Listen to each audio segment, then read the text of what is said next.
Hey y'all, Sam Franks, Norwex Independent Sales Consultant, and I am here to talk to you all about sunscreen today.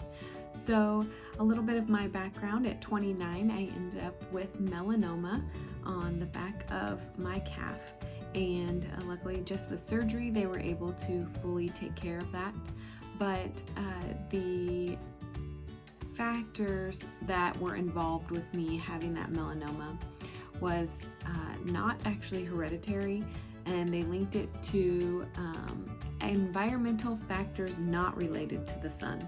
So things that my body comes in contact with, which is why I do Norwex and why I love Norwex products in general, is because the less chemical exposure I come into contact with, the better it's going to be for my body and the potential of changing cells, which includes now that I need to wear sunscreen on a daily basis.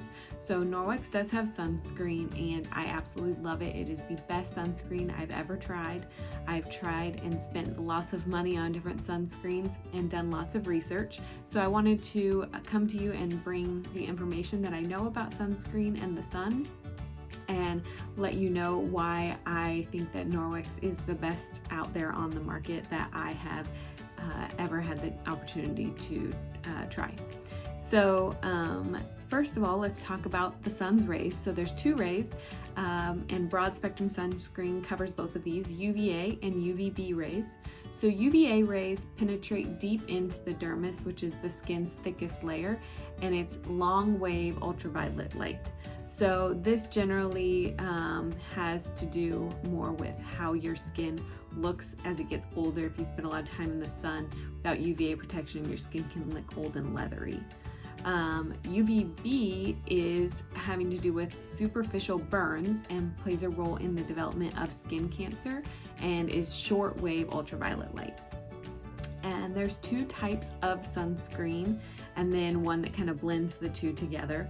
So the first type is a chemical sunscreen. The second is a physical sunscreen. It has to do with the active ingredients, and the physical and chemical sunscreen active ingredients can be combined to be a mixture of the two. So chemical sunscreens, also known as organic sunscreens, which can be kind of tricky because they are full of chemicals. Those are chemical compounds that absorb UVB or UV rays. So they use active ingredients like oxybenzone, octinoxate, octhalate, and avobenzone. These chemicals absorb the rays, they change the UV rays into heat, which is then released from the skin and scattered. The pros of chemical sunscreens are that they are thinner, and so they spread more like a lotion on your skin, and there's less product needed to protect the skin because you can spread it better. The cons, there are a lot more cons and not a lot of pros to this. Increased risk of irritation and stinging on parts it comes into contact with, including skin and the eyes. There are many ingredients required to create a UVA and UVB protection and to create a higher SPF. So this adds additional opportunities for irritation and discomfort, especially on sensitive skin, and only becomes effective approximately 20 minutes after application. So you have to wait 20 minutes before you go into the sun for it to actually work. It has an increased chance of redness for people that are more prone to rosacea, and it also changes UV rays into heat, which can exacerbate flushing of the skin. It can also clog pores, increase breakouts on acne-prone skin, and so people with drier skin, it can dry your skin out, oil your skin, it can clog your pores and cause more issues. Let's move on to physical sunscreens. Physical sunscreens, also known as sun blocks, use mineral-based ingredients like titanium dioxide and zinc oxide. Zinc oxide is what Norwex sunscreen uses, and to block the UV rays. So these create a barrier on the skin that filter out the sun's UV rays.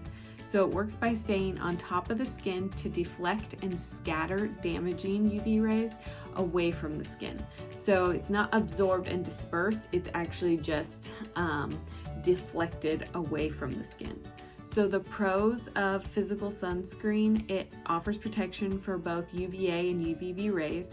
It's safe for babies and during pregnancy. Your skin is protected from the sun as soon as you apply it, so you don't have to wait before you go outdoors. It's less likely to irritate your skin, especially sensitive skin. It's better for those who are prone to heat-activated skin conditions like rosacea, and it also has a longer shelf life because it doesn't have chemical ingredients in it that expire. The cons of physical sunscreens are that it can rub off or sweat off or rinse off more easily, so you have to apply it a little bit more often if you're towel drying, but they recommend that with all types of sunscreen. It can be white and chalky at times. Norwex's is not. It can also be thicker, which makes a little more effort to rub it in, and a little hint that I use for that is I like to put on some coconut oil or a little bit of some other type of oil, which might offer a little bit extra SPF protection, but it actually helps the sunscreen rub in better, so you get a better coverage and you don't have to use as much sunscreen. You can kind of get it on there easier onto your skin. And it does need to be applied generously to be fully effective. So there are in the category of these sunscreens, there's nano and non-nano sunscreens. So nano means super tiny particles, and they are still doing studies on whether those super tiny particles interact at the cellular level and alter our cells. So non-nano sunscreen is kind of the way to go because there are no risks in that area. And also non-nano sunscreen is the only coral safe, marine safe sunscreen. So nano sunscreens are not reef safe. So going with non-nano is the best option. And then let's talk about SPF. So in general, protection lasts about 2 hours in the sun, and no sunscreen can block all UV rays. So SPF 15 blocks 93% of UVB rays. SPF 30 blocks 97% of UVB rays, and SPF 50 blocks 98% of UVB rays. So there's not a lot of protection difference between 30 and 50. So SPF 30 really is about what you need. And basically how that looks is 100 protons can hit your skin and absorb into your skin or hit your skin and damage your skin if you're not wearing any sunscreen. If you're wearing SPF 15, then about 7 protons will be on the skin affecting your skin. And if you do SPF 30, then 3 protons will be affecting your skin. If you do SPF 50, then 2 protons will be affecting your skin. So there's not much difference there. So here is the Norwex sunscreen. It is SPF 30. And then we also have a lip balm, which is SPF 15, and I do enjoy using the lip balm when I'm going out in the sun. You can use it under other lipsticks and items. It is water resistant for up to 80 minutes, and it is also broad spectrum. The active ingredient in it is zinc oxide. There's 10.5% of it in there. The active ingredient in this Norwex sunscreen is 20% zinc oxide, and everything else in it is natural with some coconut oil, castor oil, olive oil, jojoba oil, and shea butter, a couple other things in there. So I just want to show you the application of this and how it does work well under makeup as well.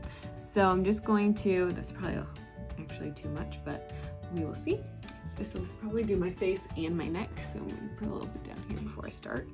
All right, so what I like is this sunscreen does give me good coverage without leaving me white. So I can pretty much rub it in fairly easily, and it does not leave my skin all white, as you can see.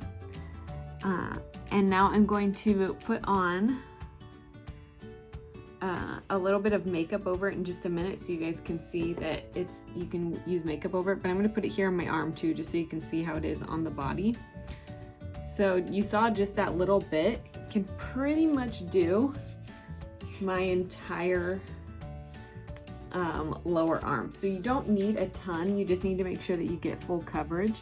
But I'm just going to show you that I have very pale skin, but that it does not really leave me looking white, and it is a physical sunscreen, a non-nano sunscreen. All right, so I'm just gonna do a little bit of facial powder, and that's what I use is powder when I do my foundation. So I want to show you that that it doesn't get all caked up or look like I've got something on underneath of my foundation. And if you do have a foundation with a little bit of SPF in it, then it doesn't double your SPF protection. So say it has 15 and you use 30, that doesn't give you 45 SPF protection, but it does give you a little bit more protection. That's just not how it works though. All right, so you can see that you can't see the makeup. It blends in nicely.